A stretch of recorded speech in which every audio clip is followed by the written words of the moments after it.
दुर्घटनाएं आमतौर पर ऐसे कारकों का नतीजा होती हैं जिन पर हमारा कोई नियंत्रण नहीं होता, लेकिन थोड़ी जानकारी और समय पर उचित कार्रवाई करके हम उनसे होने वाले नुकसान, विशेषकर अमूल्य मानव जीवन की क्षति की संभावना को कम से कम कर सकते हैं। किसी दुर्घटना के बाद घायल को मिलने वाली पहली चिकित्सीय सहायता जीवन और मृत्यु में अंतर कर सकती है।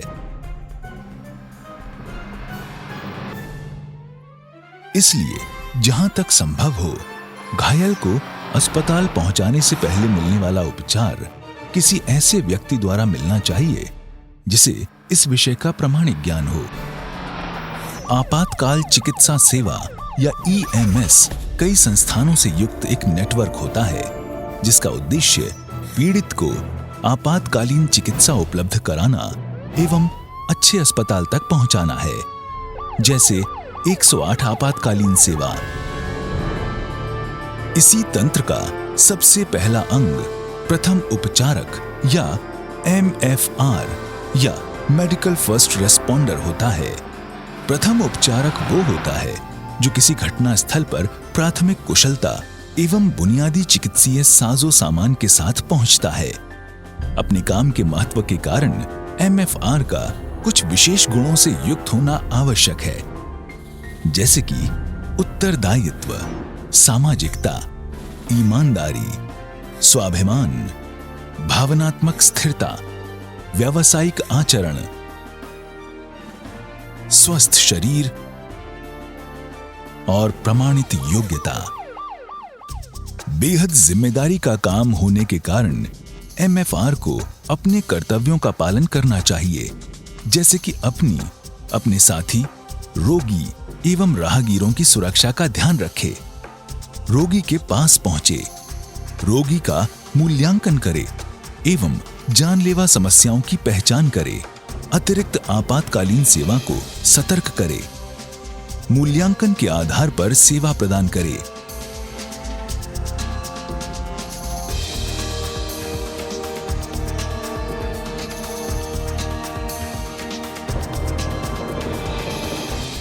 दूसरे EMS की मदद करे।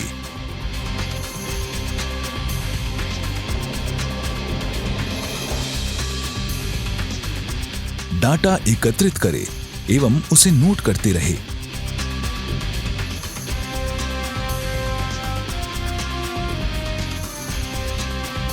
अतिरिक्त आपातकालीन सेवा को सतर्क करे, रोगी को स्थिर करे एवं अस्पताल भेजने हेतु तैयार करे।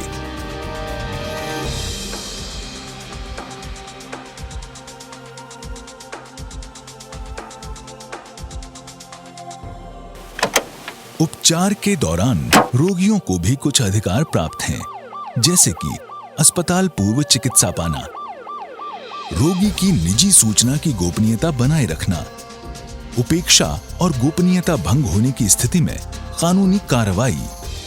MFR हर अभियान पर अपने साथ व्यक्तिगत सुरक्षा उपकरण रखेगा, जैसे कि लेटेक्स के दस्ताने, निजी मास्क,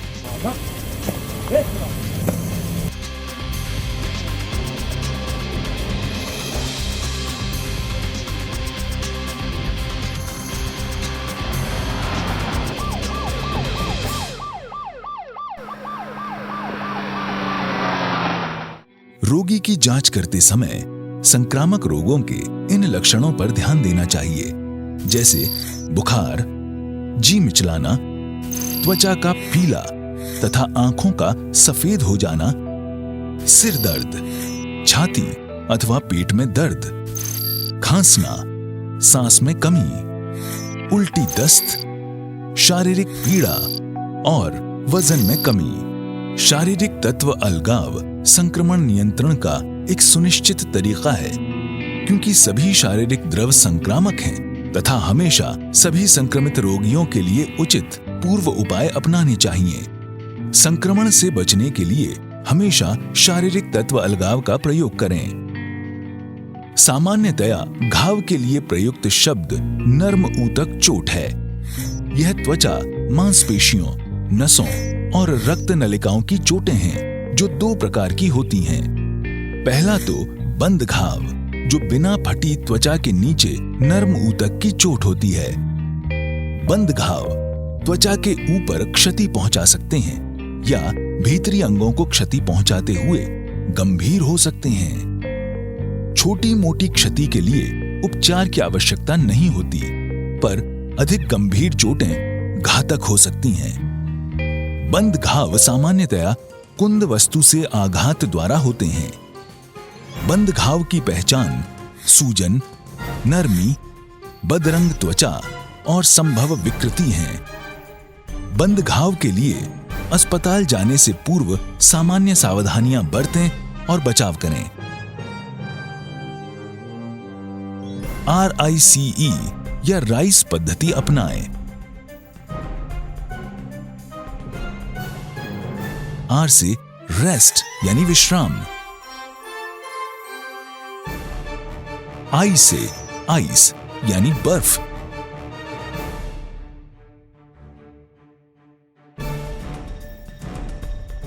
C से कंप्रेशन यानी संपीड़न,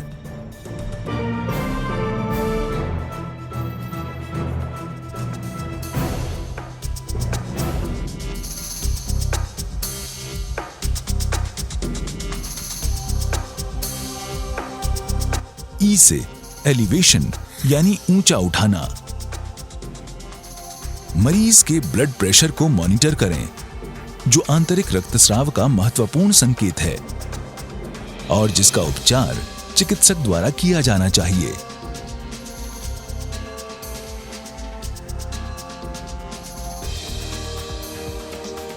आघात के लिए उपचार करें और रोगी को शीघ्र अतिशीघ्र अस्पताल ले जाएं।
खुले घाव नर्म ऊतक चोट जो त्वचा के फटने से होती है। खुले घाव के प्रकार खरोंचें और अपघर्षण, लेसरेशन, नियमित या अनियमित, भेदन और चुभने से घाव, अंग छेदन, कुचलने या अपघर्षण से लगी चोट जो खुली या बंद हो सकती है, गोली लगने से घाव, नुकीली चुभी हुई वस्तु। खुले घाव के लिए अस्पताल ले जाने से पूर्व सामान्य सावधानियां बरतें और बचाव करें। घाव को खुला रखें। सभी कपड़े ट्रॉमा सीजर से काटकर उतार दें। नर्म ऊतक को खुला रखें। रक्तस्राव का नियंत्रण प्रत्यक्ष या अप्रत्यक्ष दबाव से आरंभ करें और ऊंचा उठाएं। यदि घाव से रक्तस्राव जारी रहे तो दबाव पॉइंट का प्रयोग करें। रक्तबंध का प्रयोग केवल टॉर्निकेट के रूप में करें। दूषण से बचाएं। घाव के ऊपरी सतह से कचरा व दूषण हटाएं। ड्रेसिंग और पट्टी करें।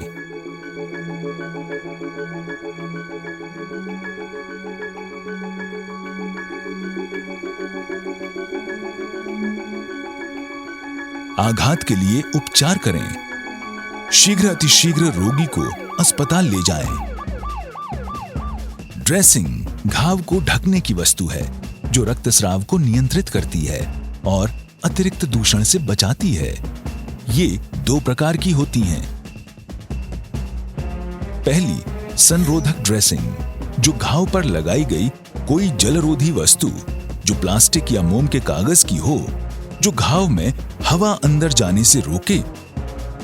दूसरी ड्रेसिंग मोटी ड्रेसिंग होती है, जो बहुसतही होती है और 2 से 3 सेंटीमीटर मोटी होती है। इकहरी मोटी ड्रेसिंग बनाने के लिए मोटा साफ तौलिया या कोई सामान्य वस्तु ली जा सकती है।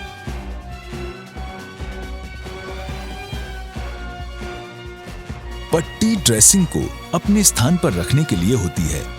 पट्टी या ड्रेसिंग करते समय ध्यान रखें कि रक्तस्राव नियंत्रित करें, घाव को पूरी तरह से ढक दें। निश्चित करें कि ड्रेसिंग या पट्टी कसी हुई, नियत और आरामदायक है, लेकिन इतनी कसी नहीं कि रक्त संचार में रुकावट आए। सुनिश्चित करें कि कोई ढीले सिरे छूटे न हों। असाधारण घाव पर पट्टी बांधने का तरीका थोड़ा अलग है, जैसे कि भेदन घाव होने पर किसी भी खुले घाव को पूरी तरह से ढक दें। संभाव्य बाहरी घाव के लिए मरीज की जांच करें और नुकीली वस्तुएं तब तक न निकालें जब तक कि यह गाल या वायु मार्ग या सीपीआर को प्रभावित न कर रही हों। रक्तस्राव को नियंत्रित करें।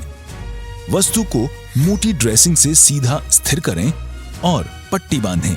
विदारण के मामले में घाव की सतह को साफ करें। त्वचा उत्क्षेप को सामान्य स्थिति में लाएं। अंग छेदन और असंलग्न विदारण के मामले में घाव को साफ करें। विच्छेदित अंग को ठंडा व नम रखें, परंतु गीला न रखें। चोट के मामले में कुछ परिस्थितियां विशेष होती हैं, जैसे कि सिर की खाल की चोट। सिर की खाल की चोट वाले मरीज में मेरुदंड की चोट की संभावना होती है। यदि शिरोवल्क के फ्रैक्चर की आशंका हो तो सीधा दबाव न डालें।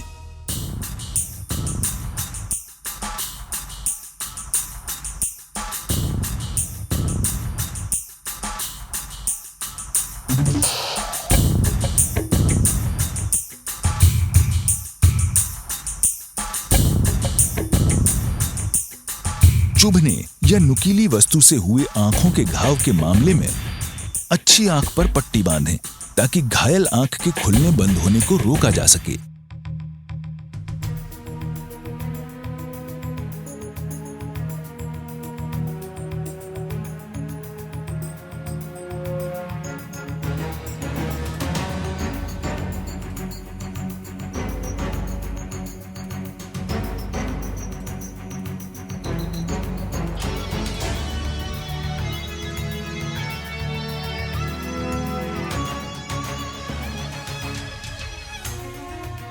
बेहोश मरीज में आंखों पर पट्टी बांधने से पहले आंखों को बंद कर दें।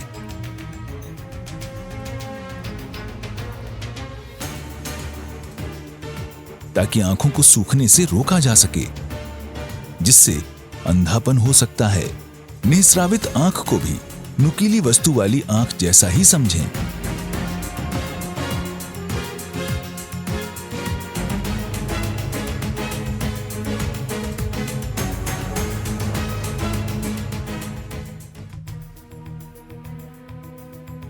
निकली हुई आंख को वापस अंदर डालने की कोशिश न करें।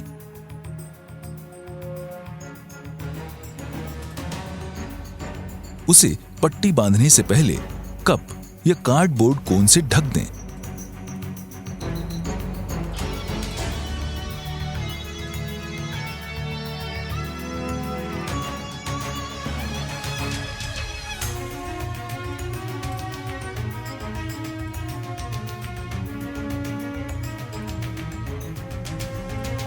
ऐसे ही नाक से रक्त का बहना आपात स्थिति है जो गंभीर हो सकती है।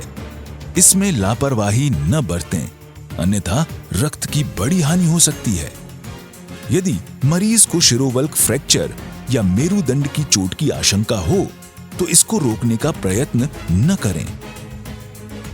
नाक से रक्तस्राव के मामले में अस्पताल जाने से पूर्व सामान्य निवारण सावधानियां बरतें और बचाव करें।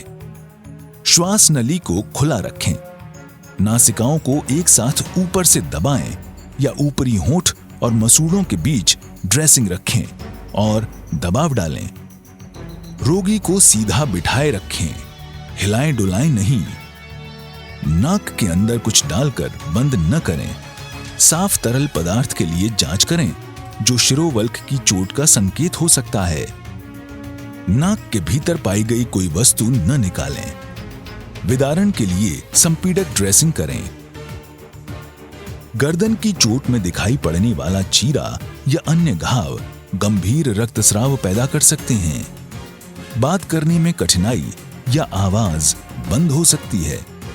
वायु मार्ग में अवरोध के बिना भी मुंह, नाक या वायु मार्ग में कोई बाहरी वस्तु से सूजन पैदा होने से सबक्यूटेनियस एम्फाइसीमा या वाहिका विचलन या विकृति का दबाव हो सकता है।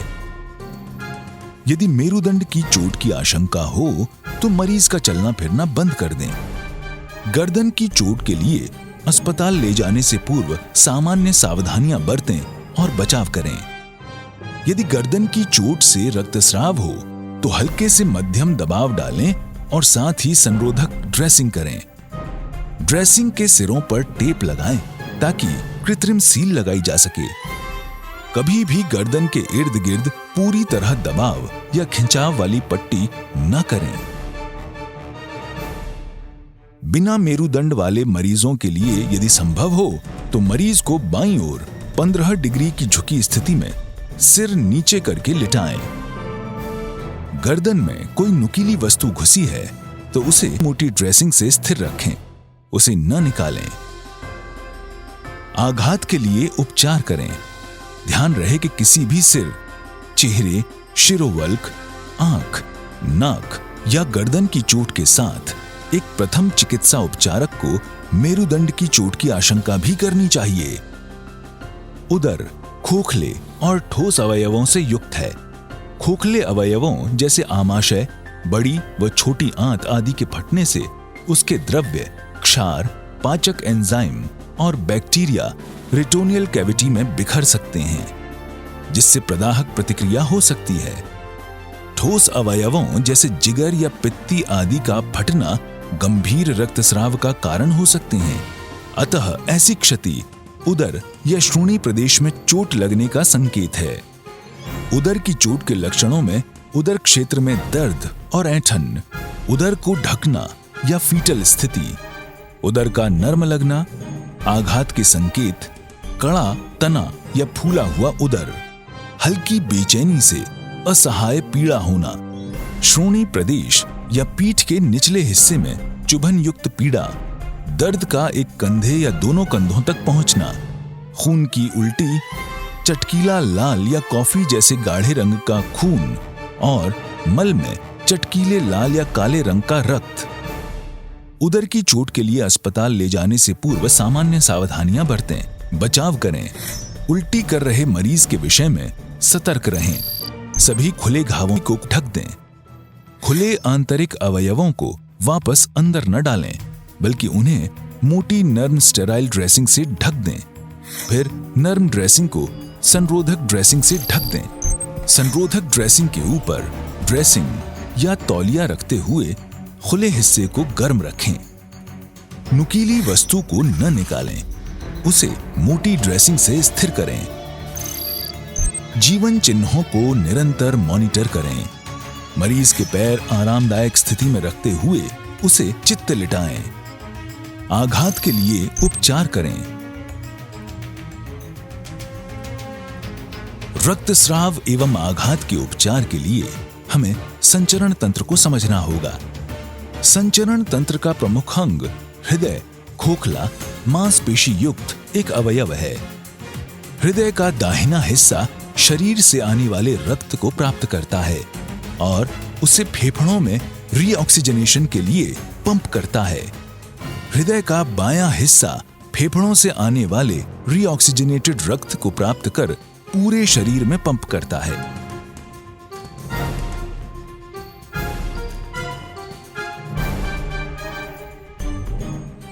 धमनियां रक्त नलिकाएं हैं जो रक्त को शरीर में पहुंचाती हैं।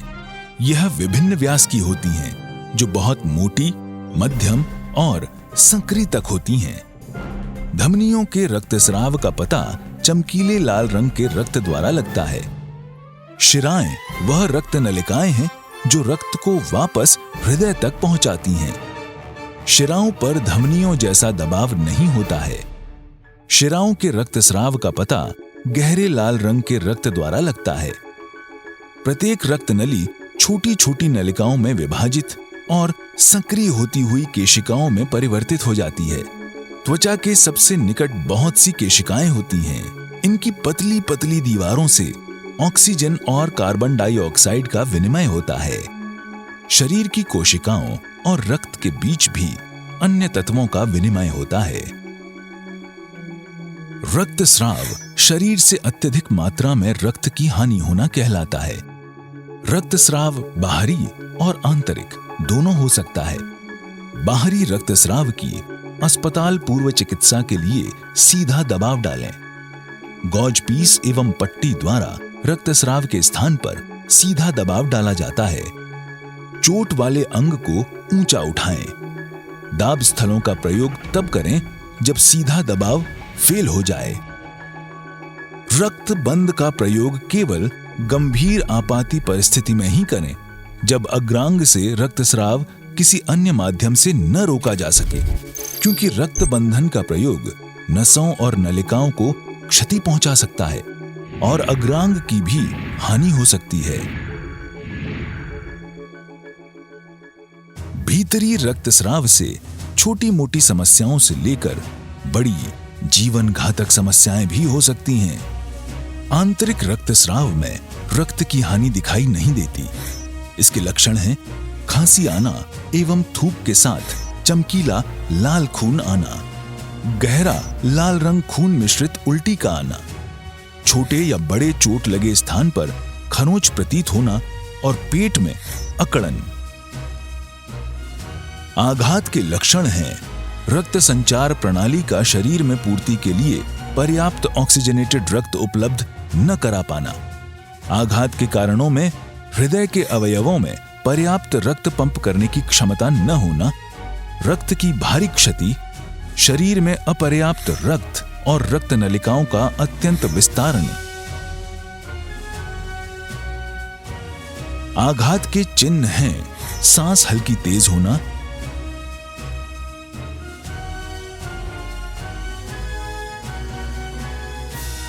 नब्ज तेज व कमजोर होना,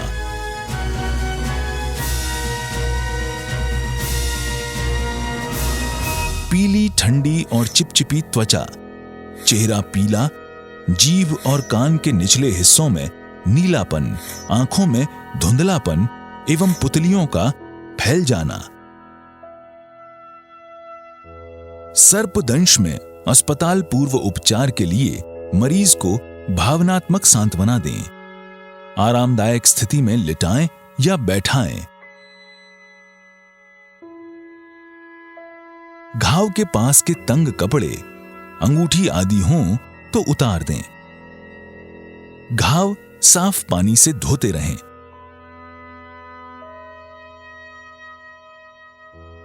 घायल को चलने फिरने न दें। मरीज को खाद्य व पेय पदार्थ न दें। मरीज को सोने न दें।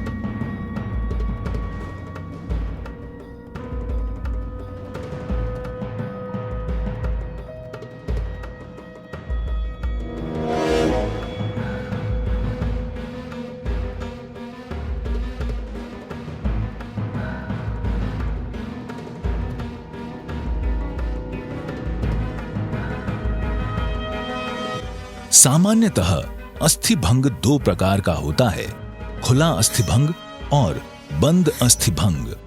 बंद अस्थिभंग की स्थिति में घायल का डॉट्स पद्धति यानी डी से डिफॉर्मिटी या विकृति, ओ से ओपन सर्जरी या खुले घाव, टी से टेंडरनेस या कोमलता और एस से स्वेलिंग या सूजन से शारीरिक परीक्षण कर चोट का पता लगाएं।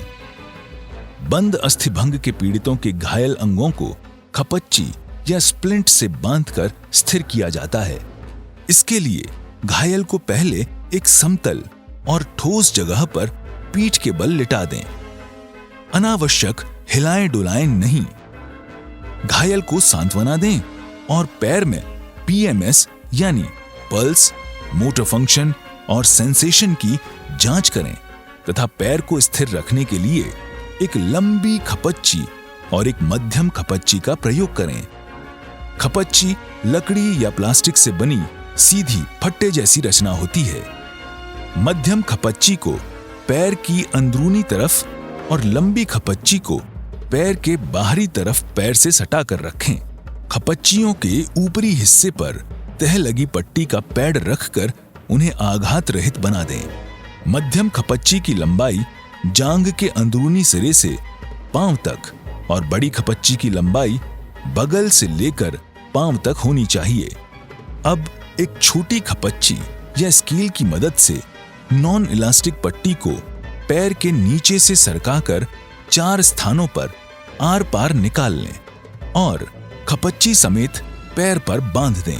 ऐसी ही 2 पट्टियां घायल के पेट और छाती के चारों ओर लेकर लंबी वाली खपच्ची का ऊपरी सिरा भी घायल के शरीर से बांधकर स्थिर कर दें। यह पद्धति क्रेबिट कहलाती है।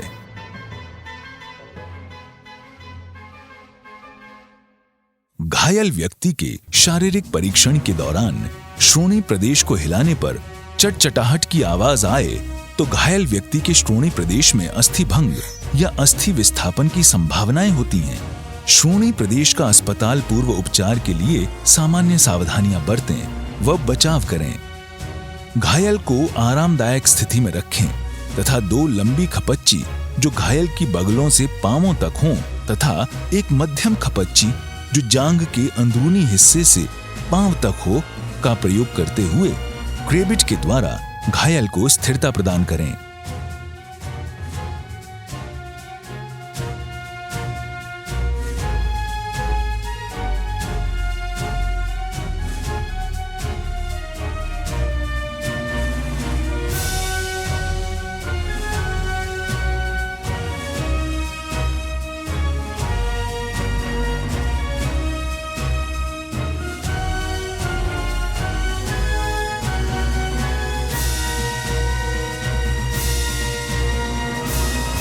घायल व्यक्ति के शारीरिक परीक्षण के दौरान कंधे में अस्थि विस्थापन का पता लगने पर अस्पताल पूर्व उपचार किए जाने के लिए सामान्य सावधानियां बरतें व बचाव करें।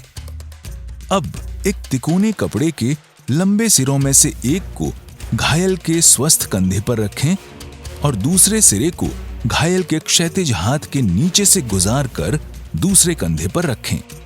फिर घायल के प्रभावित हाथ को सावधानी पूर्वक उठाकर यदि हाथ की कोहनी में या हाथ के अग्रभाग में अस्थिभंग न हो तो पेट के ऊपर क्षैतिज रेखा में रख दें। अब दोनों सिरों को घायल की गर्दन के पीछे बांध दें। इस प्रकार एक झूला बन जाएगा जिस पर घायल का हाथ बिना विस्थापित कंधे पर जोर डाले टिका रहेगा। फिर एक लंबी पट्टी से घायल के विस्थापित हाथ को उसके शरीर से सटाकर बांध दें। इस पद्धति को स्वेथ व सीलिंग के द्वारा स्थिरता प्रदान करना कहते हैं। घायल की बाह में अस्थिभंग होने पर उसे सीधा बैठाएं। अब उसकी चोटिल बाह सीधी रखकर 2 लंबी खपच्चियां उसकी बाह के अंदरूनी और बाहरी हिस्से से सटाकर क्रेबिट पद्धति से बांधकर उसे स्थिर करें। ध्यान रखें कि खपच्चियां उसके कंधे से नीचे फर्श तक लंबी होनी चाहिए। ये भी ध्यान रखें कि किसी भी भाग पर खपच्ची बांधने से पहले और बाद में पीएमएस जांच अवश्य करें। आघात के रोगी की रक्त संचरण प्रणाली और श्वसन प्रणाली रुक जाती है तो उसको बचाए जाने के लिए मात्र 4 से 6 मिनट का समय ही होता है। इस दौरान सीपीआर या कार्डियोपल्मोनरी रिससिटेशन देकर चिकित्सीय मृत्यु को टाला जा सकता है। अस्पताल जाने से पूर्व उपचार के लिए सामान्य सावधानियां बरतें व बचाव करें। रोगी को पीठ के बल किसी समतल एवं ठोस स्थान पर लिटाएं। रोगी की ग्रीवा नाड़ी जांचें और उसके बाद संपीड़न करने हेतु रोगी की छाती के पास घुटने के बल बैठें। हृदय की सही स्थिति ज्ञात करें एवं अविलंब संपीड़न प्रारंभ करें। वयस्क व्यक्ति में संपीड़न की गहराई 4 से 6 सेंटीमीटर होनी चाहिए। 30 संपीड़न के बाद मरीज को 2 रेस्क्यू ब्रेथ बचाव की सांस दें। रेस्क्यू ब्रेथ देते हुए अपने मुंह पर बचाव मास्क पहने। रेस्क्यू ब्रेथ देते हुए मरीज की छाती उठती हुई दिखनी चाहिए। यही प्रक्रिया 5 बार दोहराएं। तत्पश्चात ग्रीवा नाड़ी की पुनः जांच करें। मरीज यदि शिशु है तो उसे पीठ के बल अपने एक हाथ पर लिटाएं और 2 उंगलियों मध्यमा और अनामिका की सहायता से संपीड़न दें। शिशुओं में 1.5 से 2.5 सेंटीमीटर गहराई का संपीड़न होना चाहिए। 30 संपीड़न के बाद 2 रेस्क्यू ब्रेथ बचाव की सांस दें। शिशुओं में रेस्क्यू ब्रेथ में फूंक दी जाती है। बचाव मास्क पहने रहें। किसी बाहरी वस्तु द्वारा श्वास नली में अवरोध एक गंभीर आपात स्थिति होती है जिसे FBAO या फॉरेन बॉडी एयरवे ऑब्स्ट्रक्शन कहा जाता है। अस्पताल पूर्व उपचार के लिए सामान्य सावधानियां बरतें व बचाव करें। प्रतिक्रियाशील वयस्क या बालक के लिए यदि वो खड़ा या बैठा हो तो पीड़ित व्यक्ति के पीछे खड़े हों। मरीज के श्वसन मार्ग की जांच करें। फिर अपनी बाहों को पीड़ित व्यक्ति की कमर के ऊपर से घुमाएं। एक हाथ की मुट्ठी बनाएं। अंगूठे की तरफ को रोगी की नाभि के ऊपर जीफॉइड प्रोसेस के नीचे रोगी के उदर पर रखें और मुट्ठी को जल्दी जल्दी ऊपर की ओर करते हुए रोगी के उदर को दबाव दें। दबाव देना तब तक जारी रखें जब तक कि श्वास नली में फंसी वस्तु बाहर न निकल जाए। नवजात शिशुओं में FBAO होने पर अस्पताल पूर्व उपचार के लिए सामान्य सावधानियां बरतें व बचाव करें। फिर शिशु को पीठ के बल अपने हाथ पर लिटाएं तथा श्वास नली का निरीक्षण करें।